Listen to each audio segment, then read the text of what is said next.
ഒന്ന് ഞാൻ പറയാ, അയൽവാസികളുടെ കുറ്റും കുറവും പറയുന്നവൻ ദുനിയാവിലും വിജയിക്കൂല, ആഖിറത്തിലും വിജയിക്കൂല. മാത്രമല്ല പള്ളിപ്പറമ്പിൽ വലിയ അദാബ് സഹിക്കേണ്ടി വരികയും ചെയ്യും. വലിയ അവസ്ഥ, വല്ലാത്തൊരു മുസീബത്താണ്. അയൽപ്പക്കക്കാരുടെ കുറ്റും കുറവും പറയരുത്, അയൽവാസികളെ മോശമായി കാണരുത്. അത് മുസ്ലിമാവട്ടെ അമുസ്ലിമാവട്ടെ. അക്കിരിം ജാറക വലൗ കാന കാഫിറാ.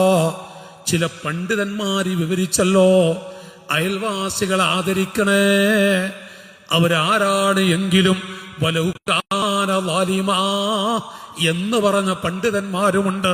അവര് മോശപ്പെട്ടവരാണെന്ന് നമുക്ക് തോന്നുന്നുവെങ്കിലും, ആളുകൾ പറയുന്നുവെങ്കിലും, അയൽവാസികളെ നിന്ദിക്കരുത്, അയൽവാസികളെ വേദനിപ്പിക്കരുത്, അയൽപ്പക്കക്കാരോട് പിണങ്ങരുത്.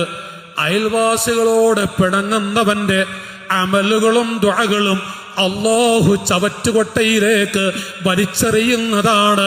അയൽപ്പക്കക്കാരോട് പിണങ്ങുന്നവൻ മറ്റുള്ളവരോട് പിണങ്ങുന്നവനെ പോലെയല്ല.